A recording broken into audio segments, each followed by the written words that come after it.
Hi guys, Brian here with the Gun Shop, and today we're going to talk about knives, primarily locking mechanisms and what makes them good, what makes them bad, what makes them expensive, what makes them cheap, all different types out there, and we're going to go over them a little bit here. So I guess the first one we will go over is what they call a liner lock. Now this will be kind of hard for you guys to see, but a liner lock is a piece of steel nested inside of the handles, the liner, and it moves over, it's bent and like heat treated at the factory to kind of bend over into the bottom of the tang of the blade. So what that does is you push it out of the way and the blade can then move forward. As it comes back, that lock will kind of engage in it. These are fairly inexpensive locks. Most of your budget knives will have liner locks, like your really cheap, junk that you would get at the W place that we won't say the name. Those are almost all going to be liner locks. There are some good knives out there that have liner locks. Most of them are kind of that value price range. There's a handful of like really high-end ones that will use liner locks, but it's a hard lock to get right. It's a very easy one to mess up, but a very cheap one to make. Not the strongest of locks, but it is a quick, easy way to make a good pocket knife. So if you're getting something, for cutting envelopes and things like that, it's awesome.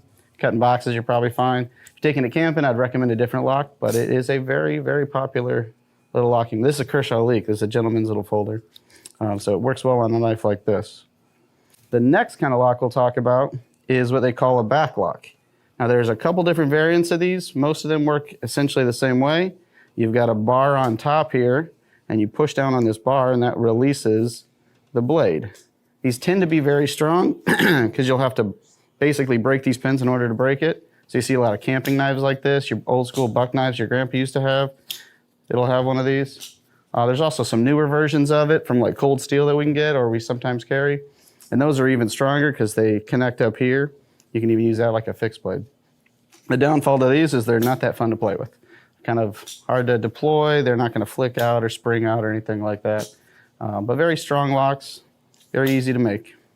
Tend to be on the budget side. The third kind of lock is something you will see mainly on Spydercos. And so this is called a compression lock.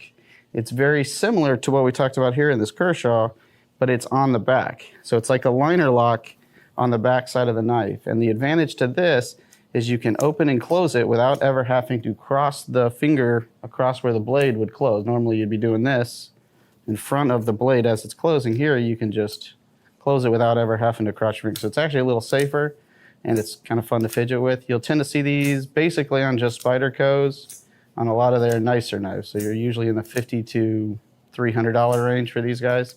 They're a lot more fun to fidget with. Just as strong as your liner lock, or maybe a little stronger because it's on the rear of the blade, but essentially it's about the same. And they're light. You don't have to worry about having big crazy mechanisms holding the knife together. So very popular knife from Spyderco, very popular lock design. The most popular that you will ever see on pretty much all of our favorite knives is your frame lock.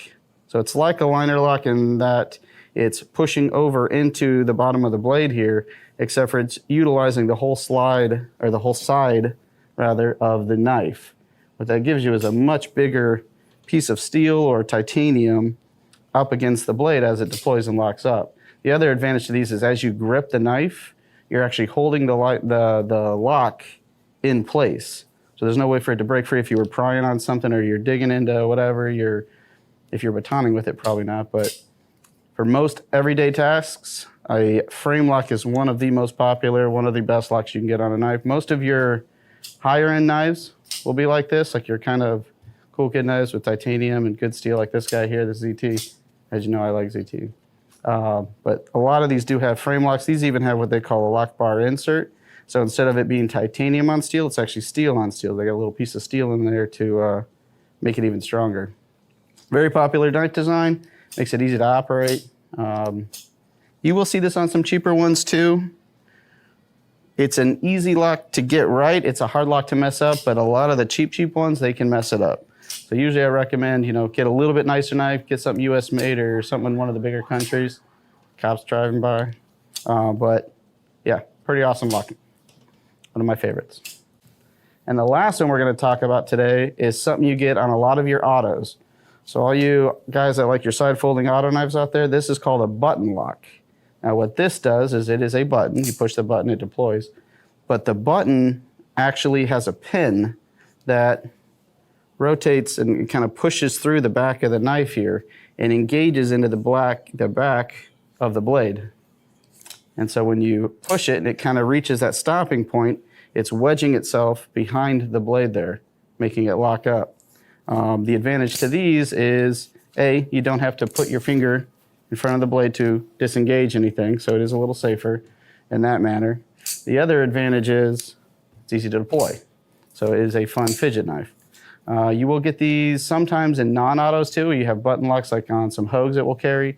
You can push that button, flick it out, and flick it closed without actually having to ever cross the knife. They are fairly strong. I wouldn't say quite as strong as maybe a titanium frame lock, but it's up there. It's definitely stronger than a liner lock, probably on par with like a back lock.